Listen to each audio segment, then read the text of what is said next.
Hello friends, welcome to Sania education. ધોરણ 11નો પહેલો unit છે જે આપણે તો પહેલા યુનિટની અંદર રીડ 1 છે. Read 1 the journey of my life from earth two Everest.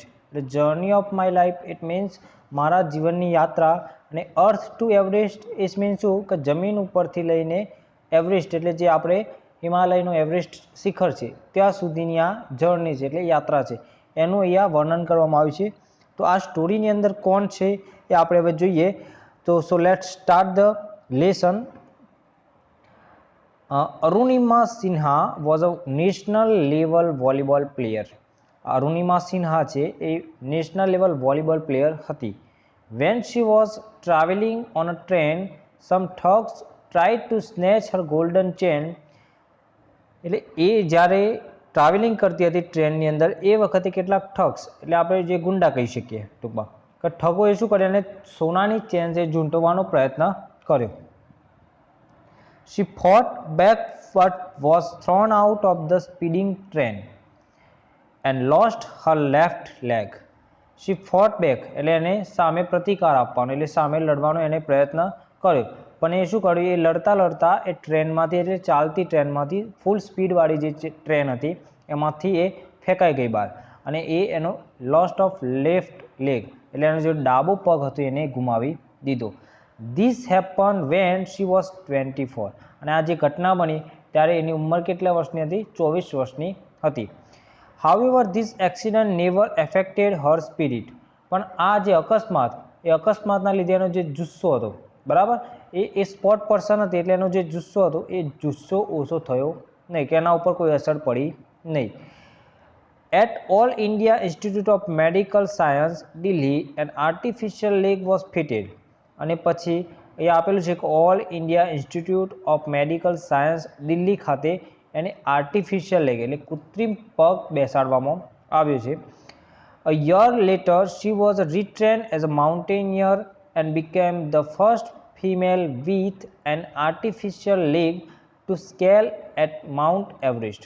અહીંયા આગળ શું છે, એક વર્ષ બાદ તેને એટલે જે કૃત્રિમ પગ લગાવેલો છે, આર્ટિફિશિયલ પગ લગાવ્યો, ક્યાં લગાવ્યો છે તો all India Institute of Medical science, અને એના એક વર્ષ પછી એ શું કર્યું છે, ફરી પર્વતારોહક, અહીંયા માઉન્ટેનિયર એટલે પર્વતારોહક તરીકે એની તાલીમ આપવામાં આવી, અને એ કૃત્રિમ પગ સાથે માઉન્ટ એવરેસ્ટ સર કરનાર તે પહેલી મહિલા બની છે. ઓકે, એટલે અહીંયા આપણે આગળ જોયું કે એનો જે જુસ્સો હતો એ ઓછો ના થયો, એનું કારણ શું હતું કે સ્પોર્ટ્સ પર્સન હતી અને એના કારણે એનો પગ ગુમાવ્યો છતાં એને આર્ટિફિશિયલ લેગ સાથે માઉન્ટ એવરેસ્ટ સર કર્યું અને પ્રથમ મહિલા બની હતી. This is her unforgettable story of hope, courage and inspiration. તો અહીંયા એની કઈ સ્ટોરી છે? અવિસ્મરણીય સ્ટોરી છે. અને કઈ છે તો અહીંયા આશા, હિંમત એટલે હોપ, કરેજ એન્ડ ઇન્સ્પિરેશન એટલે આશા, હિંમત અને પ્રેરણાની અવિસ્મરણીય સ્ટોરી અહીંયા આપેલી છે. Let's read four scenes of her life narrated in her own words. એટલે એના શબ્દોમાં એને વર્ણવેલા એના 4 સીન અહીંયા બતાવ્યા છે, તો આપણે એની આજે ચર્ચા કરીશું.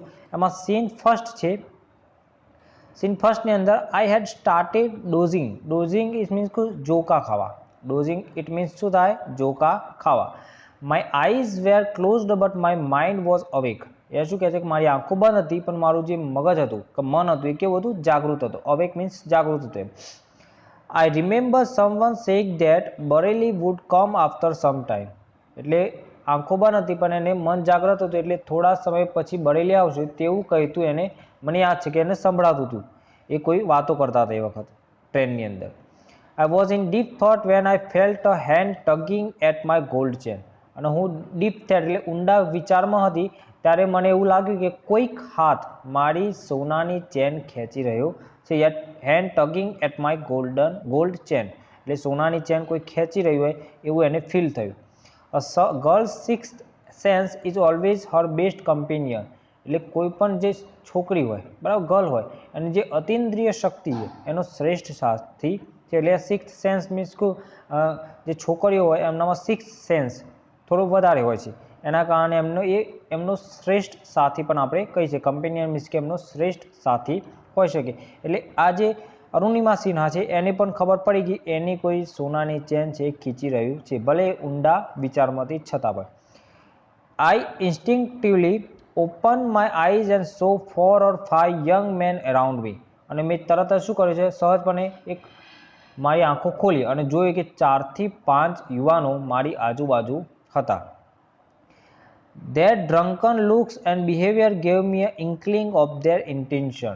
અને તેઓ શું દારૂ પીધેલા દેખાવતા હતા અને એમના વર્તનથી મને તેમના ઈરાદાનો અંસારો આવી ગયો હતો. અહીંયા શું કહે છે કે એમનો ઈરાદો શું હતો, ઇન્ટેન્શન, એટલે એમનો ઈરાદો શું હતો એ એમના વર્તન ઉપરથી આ અરુણિમા સિન્હાને ખબર પડી ગઈ હતી. અને બીજો એમનો દેખાવ ડ્રંકન એટલે દારૂ પીધેલો હોય એવું લાગતું હતું.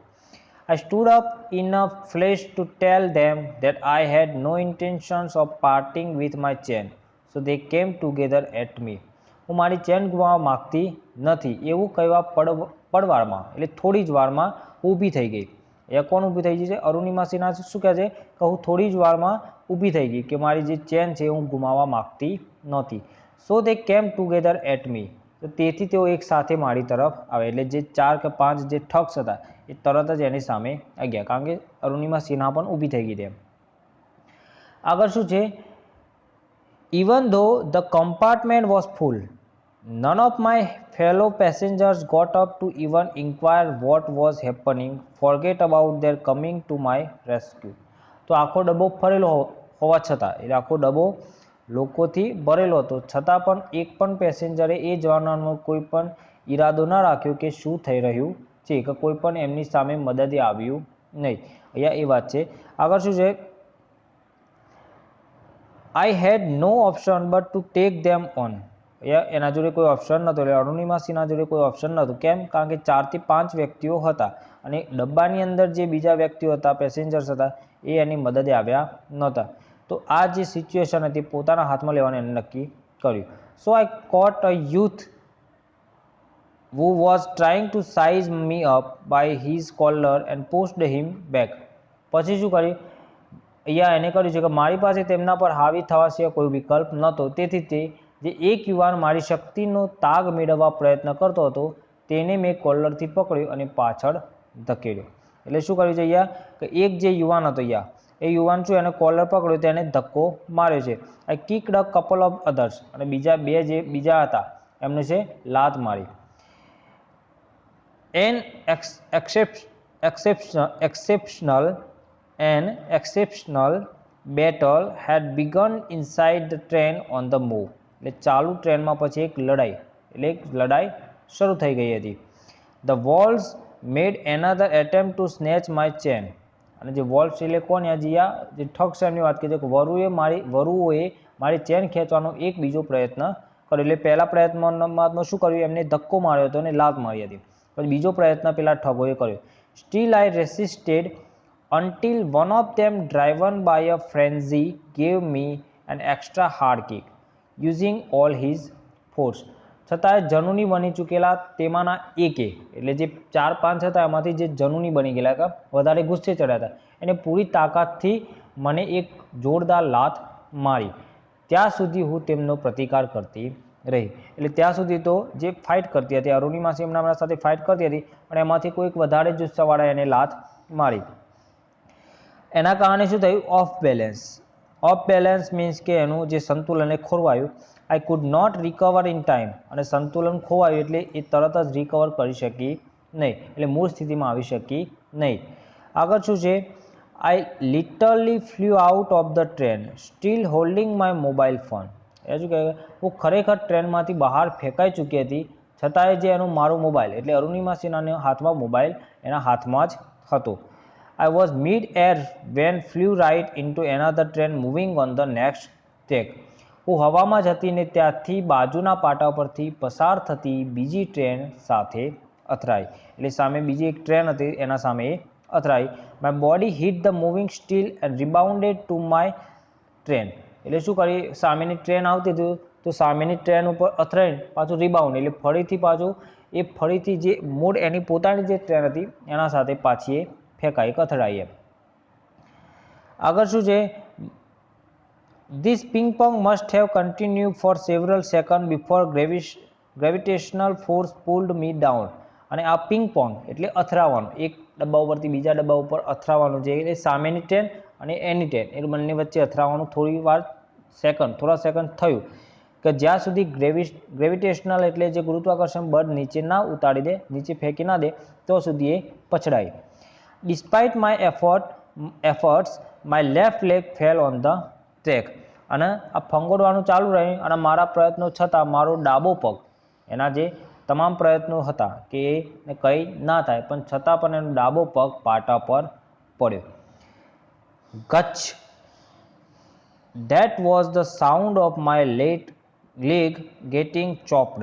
અને આ એક અવાજ આવ્યો, બરાબર, એટલે પાટા ઉપર પગ પડ્યો અને ટ્રેન ત્યાંથી પસાર થઈ, એટલે ટૂંકમાં એનો પગ કપાઈ ગયો. There was no one to hear my intense scream. અને મારી પ્રબળ ચીસ સાંભળનાર ત્યાં કોઈ હતું નહીં. બંને ટ્રેન ચાલુ હતી અને પગ કપાઈ ગયો, પણ ટ્રેનનો અવાજ જ એટલો હતો કે એની ચીસ પણ કોઈને સંભળાય નહીં, અને એની ચીસ સાંભળવા પણ કોઈ તૈયાર હતું ને કે કોઈ હતું નહીં. આઈ લે મોશનલેસ ફોર અ વાઇલ. થોડા સમય સુધી હું સાવ હલ્યા ચલ્યા વગર પડી રહી એમ.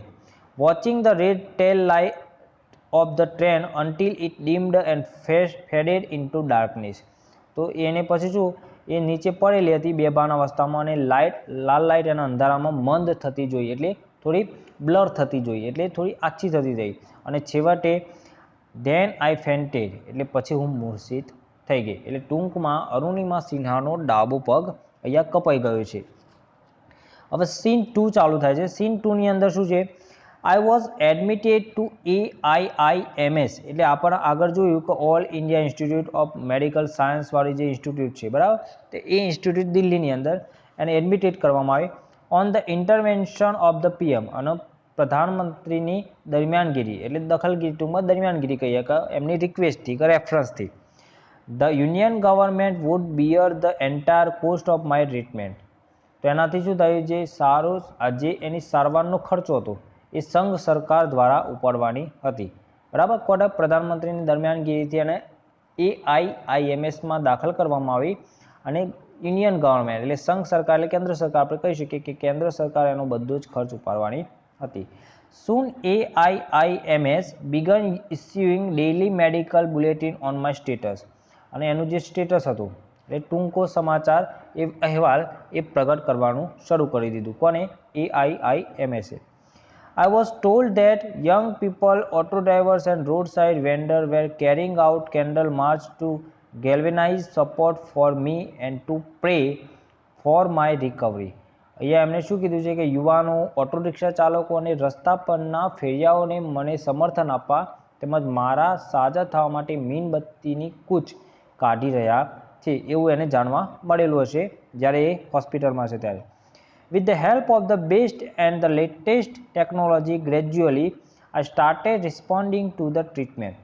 અને એક ટેકનોલોજી લેટેસ્ટ એટલે વર્તમાન સારી અને ઉત્તમ ટેકનોલોજીના કારણે એ ગ્રેજ્યુઅલી ઇટ મીન્સ ધીમે ધીમે એ એનું જે ટ્રીટમેન્ટ હતી એમાં એ રિસ્પોન્સ કરવા લાગી હતી, એટલે પ્રતિક્રિયા કરવા લાગી હતી કે એને સારવારમાં કોઈક ફરક પડતો હતો. One morning my brother in law. અહીંયા બ્રધર ઇન લો એટલે શું છે, એના સિસ્ટર છે, એના હસબન્ડ છે, Lakshmi's husband. Sahib suddenly asked મી એવરેસ્ટ ચડોગી. એટલે તરત જ એમના જે બનેવી હતા, આપણે બનેવી કહી શકીએ તો એ હતા, એ આવ્યા અને એમને શું પૂછ્યું, એવરેસ્ટ ચડોગી. He had just read an interesting piece of information in the newspaper. એટલે એમને સમાચારમાં એક રસપ્રદ માહિતી વાંચી હતી કે no female amputee had ever scaled Everest. કોઈ પણ અપંગ મહિલાએ ક્યારે એવરેસ્ટ સર કર્યું નથી. આવું એમને રસપ્રદ ઇન્ટરેસ્ટિંગ વાત સાંભળેલી હતી સમાચારમાંથી. આઈ વોઝન એમ્યુઝડ. એટલે એ વખતે અહીંયા શું છે, આ જે રસ હતો, બરાબર, એ કાંઈ ખુશ થઈ નહીં. એ વોઝ એમ્યુઝડ ઇટ મીન્સ શું કે આ સમાચાર સાંભળીને કે આ વાત સાંભળી એ એટલી બધી ખુશ થઈ નહીં. કોણ, Arunima Sinha. I have lost a leg and you are talking of Mount Everest. એ શું કહે છે, I have lost a leg એટલે મેં પગ ગુમાવ્યો છે અને તમે માઉન્ટ એવરેસ્ટની વાત કરી રહ્યા છો. I started talking to my self. એટલે પછી એને પોતાની જાત સાથે વાત કરવાનું એટલે મનોમન વિચારણા કરવાનું શરૂ કર્યું. If I could take a shot at Everest and succeed. જો હું આ જે પર્વત છે, એવરેસ્ટ પર્વત, એ ચડવાનો પ્રયત્ન કરું અને સફળ થાવ, I would become the first female MP two hold that record. તો હું આ જે પ્રથમ અપંગ મહિલાનો એવરેસ્ટ ચડવાનો વિક્રમ મારા નામે નોંધાઈ શકું. એને એવું પછી વિચાર આવ્યો. એના જે બનેવી હતા એટલે એને બેનના જે હસબન્ડ હતા એ તો ખાલી મજાક જ કરતા હતા, બરાબર, પણ એના મનમાં આ વાત બેસી ગઈ. I thought about it for some time and then I conveyed to Sahib my willingness to take up the challenge. અને પછી થોડો સમય શું કર્યું, એને આ વાત વિચારી અને પછી એમને કન્વે કર્યા. કોને કન્વે કર્યા? એના જે સાહિબ છે. એ સાહિબ મીન્સ કે વિલિંગનેસ એટલે એના શુભચિંતક આપણે કહી શકીએ. એમને આ પડકાર ઝીલવા માટે રાજી કરી દીધા. ઠીક હે હમ કરેંગે, આઈ સેડ. તો મેં શું કીધું? હા, ઠીક હે હમ કરેંગે. I now had something to look forward to, a mission, a goal, a reason to dream. અહીંયા આગળ શું કહે છે? એક ધ્યેય, મારા જીવનનું એક જીવન લક્ષ્ય, એક ધ્યેય, સપના જોવાનું એક કારણ હતું. અને એ શું હતું? કે માઉન્ટ એવરેસ્ટ ચડવું. એ એનું એક કારણ બની ગયું હતું, કે રીઝન બની ગયું હતું, એનો ધ્યેય બની ગયો હતો. It was not going to be easy. અને આ બધું એકદમ સરળ હતું નહીં. But throughout my life nothing had come easy. પણ મારા સમગ્ર જીવન દરમિયાન કશું સરળતાથી મળ્યું ન હતું. એટલે જે વોલીબોલ પ્લેયર હતી એમાં પણ એને સ્ટ્રગલ કર્યું હશે, અને એના પછી પણ એ એના જીવનમાં સ્ટ્રગલ વગર એને કશું મળવાનું નહોતું એવું એ વિચારતી હતી. એટલે આ જે માઉન્ટ એવરેસ્ટ ચડવાની જે વાત હતી એને મનોમન એક ધ્યેય નક્કી કરી દીધું હતું. આઈ felt like I was Born again. અને મને એવું લાગ્યું કે મારો પુનર્જન્મ થયો હતો. શેના માટે? માઉન્ટ એવરેસ્ટ ચડવા માટે મારો પુનર્જન્મ થયો હતો એવું એને કોને લાગ્યું છે? અહીંયા અરુણિમા સિન્હાને. Then I started waiting for my artificial limb to arrive. અને પછી હું મારા કૃત્રિમ પગ આવવાની રાહ જોઈ રહી હતી. વેન ઇટ ફાઇનલી અરાઇવ, જ્યારે એ આવ્યો, આઈ વોઝ ઓવરજોયડ. એટલે વધારે પડતો ઉત્સાહ કે આનંદ આવી જવો. The artificial leg felt almost like my real leg. અને જે આર્ટિફિશિયલ લેગ હતો એ મારો રિયલ પગ, એટલે જે કૃત્રિમ નહીં પણ કુદરતી પગ જેવો જ લાગી રહ્યો હતો. I could hardly feel the difference. હું એમાં બંનેમાં કોઈ ફેર અનુભવી શકતી નહોતી. I had started falling in love with this stranger. I had started એટલે ધીરે ધીરે એના સાથે હું પ્રેમ, એટલે અહીંયા સંબંધ શું કહેવાય છે? એક અજાણ્યો જે વ્યક્તિ, એટલે અજાણ્યો વ્યક્તિ શું વાત કરી છે? અજાણ્યો વ્યક્તિ એટલે અહીંયા જે પગની વાતે લગાવ કેળવવાનું શરૂ કરી દીધું હતું. I was wedded for life. અહીંયા શું કહે છે? પર્વતને જ મારું લક્ષ્ય બનાવવાનું હતું. એટલે શું કર્યું છે? I had set my eyes on mountain and I needed to prepare myself with the help of this stranger. અહીંયા શું કહે છે?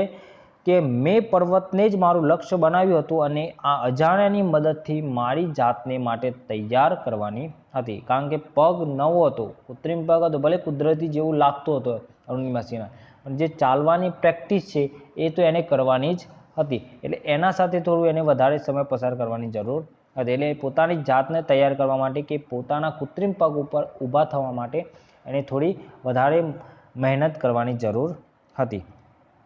એટલે અહીંયા બીજા સીનની અંદર એને શું આર્ટિફિશિયલ લેગ આવી ગયો છે અને એનું એક ધ્યેય નક્કી થઈ ગયું છે. અને ધ્યેય શું છે? કે માઉન્ટ એવરેસ્ટ ચડવું. કારણ કે કોઈ પણ અપંગ સ્ત્રી એ માઉન્ટ એવરેસ્ટ ચડી નથી. Scene 3 on 28 February 2012. અહીંયા 28 ફેબ્રુઆરી 2012ની વાત છે. Almost a year after I was pushed out of train. એટલે ઓલમોસ્ટ એક વર્ષ પૂરું થવા આવ્યું હતું. I set out for the training institute set up by Bachendri Pal near Uttarkashi. અહીંયા શું કહે છે આગળ? ઉત્તરકાશી પાસેથી બચેન્દ્ર પાલ દ્વારા સ્થાપિત તાલીમ સંસ્થા માટે ચાલી નીકળી. બરાબર. એ ક્યારે નીકળી? 28 ફેબ્રુઆરી 2012 એ એનો સમય હતો કે એ સમયગાળામાં એ પછી બચેન્દ્રી પાલ દ્વારા જે સંસ્થા ચલાવવામાં આવે છે, એક સંસ્થાપિત સંસ્થા છે, જે તાલીમ સંસ્થા છે એ ચલાવવામાં આવે છે. કઈ જગ્યાએ? તો ઉત્તરકાશી. તો એ નીકળી પડી. I called up Bachendri Pal to tell her that we had reached Uttarkashi. અને તરત જ અમે ઉત્તરકાશી પહોંચી ગયા હતા. તે જણાવવા મેં બચેન્દ્રી પાલને ફોન કર્યો કે હું ઉત્તરકાશી પહોંચી ગઈ છું એવું બચેન્દ્રી પાલને જણાવવા માટે ફોન કર્યો. She was surprise at how quickly I had reached. તો એક સરપ્રાઇઝ થઈ ગયા હતા બચેન્દ્રી પાલ. સરપ્રાઇઝ એટલે આશ્ચર્યચકિત થઈ ગયા હતા કે હું આટલી જલ્દી કઈ રીતે પહોંચી ગઈ એમ. After this my confidence skyrocketed. Bachendri Pal always pumped up fresh confidence in me. અહીંયા શું કહે છે? તો આ કોન્ફિડન્સ આવી ગયો હતો કે બચેન્દ્રી પાલે કીધું તમે આટલું બધું જલ્દી રિકવર થઈને આવી ગયા, તો આ એમનામાં કોન્ફિડન્સ વધાર્યો હતો. સ્કાય રોકેટેડ એટલે વધારે કોન્ફિડન્સ વધી જાવ. અને Bachendri Pal always pumped a fresh confidence in me, અને હંમેશા અહીંયા આત્મવિશ્વાસ ભરવાનું કામ એ બચેન્દ્રી પાલ એમનામાં કરતા હતા. Arunima, you are far better than other, તું બીજા કરતાં વધારે બેટર એટલે સારી છે. This people seem to be suffering from a handicap, not you. અહીંયા અરુણિમા સિન્હાને જે બચેન્દ્રી પાલ છે શું કીધું, આ લોકો અપંગતાથી પીડાય છે, નહીં કે તું. અહીંયા એને કહે છે કે એના ઉપર ગર્વ છે. આઈ એમ પ્રાઉડ ઓફ યુ, એટલે મને તારા પર ગર્વ છે. કારણ કે શું કહે છે, આ જે બીજા લોકો છે એ અપંગતાથી પીડાય છે જ્યારે તું પીડાતી નથી. But before Everest expedition you will have to prove yourself. તારે એવરેજ સર કરવામાં હોય તો એના પહેલાં તારે એને પોતાની જાતને સાબિત કરવી પડશે. If you climb 29,798 feet high Chamser, એ આપેલું છે Chamser Kangri mountain in Ladakh, you will be on your way to Everest. એટલે પહેલું અહીંયા એક પ્રેક્ટિસ એટલે તાલીમ કરવા માટે અને 21,798 ફૂટ ઊંચા ચામસર કાંગડી પર્વત ઉપર ચડી જઈશ તો માઉન્ટ એવરેસ્ટ પર પણ હોઈશ, એવું કોનું કહેવું થાય છે, બચેન્દ્રી પાલનું, કે જો તું આ જે ઊંચાઈ છે એ તું સર કરી લઈશ તો તું માઉન્ટ એવરેસ્ટ પર ચડી જઈશ. આઈ સક્સેસફુલી કમ્પ્લીટેડ ધેટ એક્સપિડિશન, અને જે સફળતાપૂર્વકનો એ જે પ્રવાસ હતો એ એને પૂર્ણ કર્યો હતો. By the time we reached the base camp, અમે 18,000 ફૂટની અહીંયા situated at the 18,000 feet, 16 of the 19 member of the team had retired. શું કહેતો, અમે 18,000 ફૂટની ઊંચાઈ આવેલા બેઝ કેમ્પ પર પહોંચીએ ત્યાં સુધીમાં તો 19માંથી 16 સભ્યો નિવૃત્ત થઈ ચૂક્યા હતા. એટલે 19માંથી 16 તો નિવૃત્ત થઈ જાય, ટૂંકમાં આરામ કરવા માટે ઉતરી ગયા હતા, એટલે એ હિંમત હારી ગયા હતા. Bachendri Pal greeted me at the base camp મેરી શેરની. પછી બચેન્દ્રી પાલ જે બેઝ કેમ્પ ઉપર હતા અને ત્યાં એમને ગ્રીટેડ એટલે અભિવાદન કર્યું અને શું કીધું કે મેરી શેરની એવો શબ્દ એમને વાપર્યો. She said and took me in her warm embrace, અને આ એમને ઉમળકા ભેરનો એક ભેટી પડ્યા. એમ્બ્રેસ કરવું મીન્સ કે ભેટી પડ્યા છે, શું કહીને, મેરી શેરની. In the evening Bachendri Pal announce that I was finally ready for Everest, અને એ જ સાંજે બચેન્દ્રી પાલે ડિક્લેર કર્યું, એનાઉન્સ કર્યું કે હું એવરેસ્ટ ચડવા માટે તૈયાર છું. She also assured me that she would talk to the officials at Tata steel for sponsoring my Everest dream. અને બીજું શું કીધું એમને ખાતરી આપી છે કે મારા એવરેસ્ટ સપનાને સાકાર કરવા માટે પુરસ્કર્તા બનવા, એટલે સ્કોલરશિપ આપણે ટૂંકમાં કહીએ ઓફિશિયલી સ્પોન્સરશિપ આપવા માટે એ કોની કહેવાની વાત કરે છે કે ટાટા સ્ટીલના અધિકારીઓ સાથે વાત કરશે, એવું બચેન્દ્રી પાલે અરુણિમા સિન્હાને કીધું. અહીંયા સીન 3 પૂરતું. સીન 3ની અંદર એમની તાલીમ ચાલે છે ઉત્તરકાશીની અંદર, અને એમને પહેલું જે એક્સપેક્ટેશન એટલે પહેલું જે ટૂંકમાં માઉન્ટ એવરેસ્ટ ચડવા માટે એના પહેલાં એક નાનકડો જે તાલીમ કેમ્પ છે બરાબર, એ કેમ્પ એમને પૂરો કર્યો છે.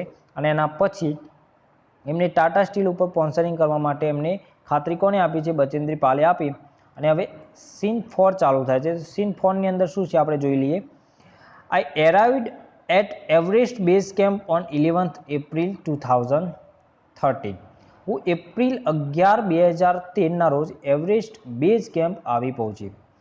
Exactly 2 years had passed since I was thrown out of the moving train.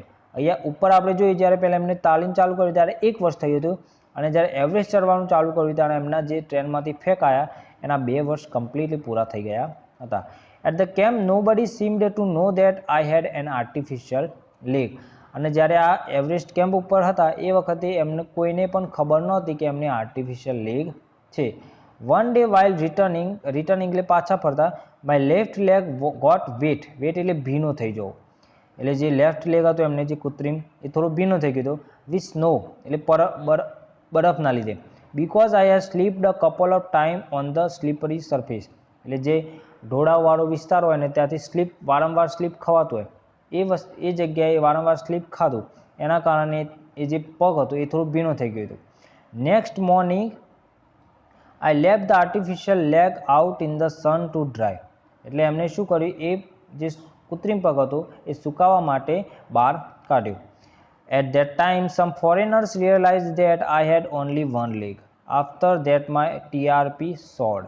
અને એ જ્યારે એમને પગ કાઢ્યો ત્યારે કેટલાક વિદેશીઓને ખબર પડી કે મારે માત્ર એક જ પગ હતો. ત્યારબાદ મારી લોકપ્રિયતા વધી ગઈ. અહીંયા ટીઆરપી સોળ એટલે ટૂંકમાં ન્યૂઝની અંદર ટીઆરપી હોય, ચેનલની અંદર ટીઆરપી હોય, એ રીતે એમનું જે લોકપ્રિયતા તે વધી ગઈ હતી. ત્યારે લોકોને ખબર પડી કે જે અરુણિમા સિન્હા છે એક પગથી, એક કૃત્રિમ પગ છે ને એક બીજો કુદરતી, એ રીતે એ કૃત્રિમ પગથી એ એવરેસ્ટ ચડે છે. In my final expedition to Sagarmatha, head of the sea the local name for the peak of Everest. અહીંયા એક સાગરમાથા એ દરિયાનો દેવ કહેવાય છે અને એવરેસ્ટ શિખર માટેનું સ્થાનિક નામ છે. Nima Kancha was my mountain guide. અને એમના માઉન્ટેન ગાઈડ કોણ હતા? નીમા કાંચા, એમના પર્વતીય માર્ગદર્શક આપણે કહી શકીએ. He was a nice and helpful Nepalese man who used to scold me at time when upset. એ શું કહે છે? એ ખૂબ જ સારો અને મદદ કરતા નેપાળી હતો, નેપાળી જ હતો. જો તે ખીજાય તો ક્યારેક મને વળતો પણ હતો. એટલે જ્યારે એમને ગુસ્સો આવે કે ખીજાય ત્યારે એમને વળતા હતા. વળતા મીન્સ કે એમના ઉપર ગુસ્સે થતા હતા. The last track to the peak of Everest began. હવે એવરેસ્ટ શિખરની અંતિમ કેડી હતી એ શરૂ થઈ ગઈ હતી. It was a very dangerous narrow path. એકદમ ડેન્જરસ એટલે ભયંકર હતું અને જોખમી હતું, અને નેરો પાથ એટલે સાંકડો હતો. I slipped and fell once. હું એકવાર હું લપસી પણ શું કહે છે? Even my oxygen was running out. Slipped and fell once. એ શું કહે છે? લપસી પણ પડી, અરે મારો ઓક્સિજન. અહીંયા શું કહે છે? ઇવન, અહીંયા આપે શબ્દ આપે છે કે even my oxygen was running out, અને સાથે સાથે મારો ઓક્સિજન પણ ખતમ થઈ રહ્યો હતો. I was struggling with my paining leg.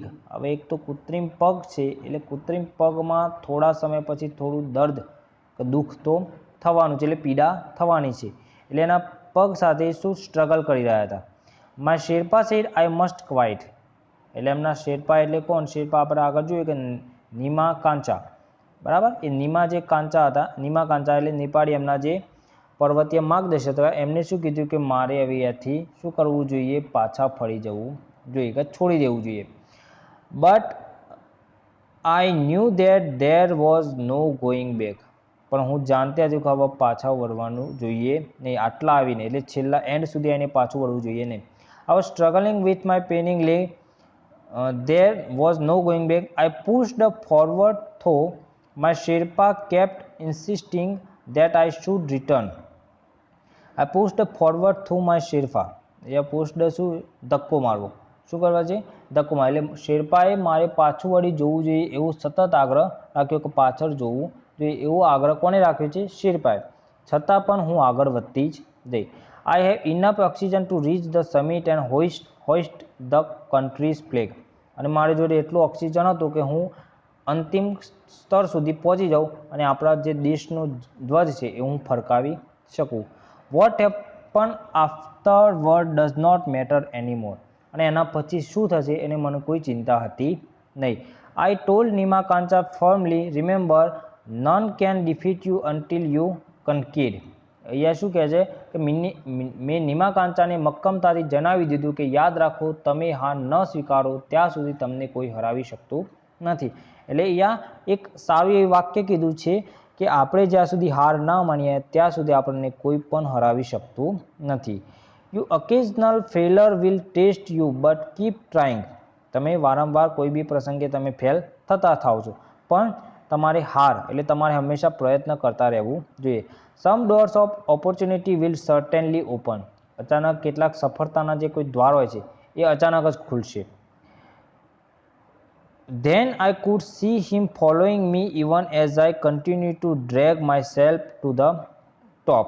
અને પછી જોયું કે મેં શિખર તરફ મારી જાતને ખેંચવાનું ચાલુ રાખ્યું. એટલે એ તકલીફ તો પડી છે લાસ્ટમાં, પણ એમને પોતાના શરીરને સમિટ સુધી એટલે શિખર સુધી ખેંચવાનો પ્રયત્ન કર્યો છે. The drag walk track continue till it finally happen. અને અહીંયા શું કહે છે?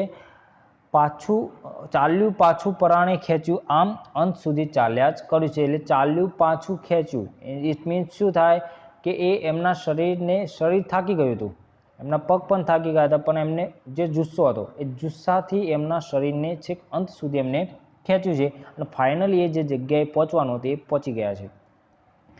The top is a small 20 by 20 ice table. અને જે શિખર હતું એ નાનકડું 20 by 20નું આઇસ ટેબલ જેવું છે. I saw several flags of various countries fluttering proudly. અને મેં જોયું કે વિવિધ દેશના ઘણા બધા ધ્વજ ગૌરવભેર લહેરાતા જોયા.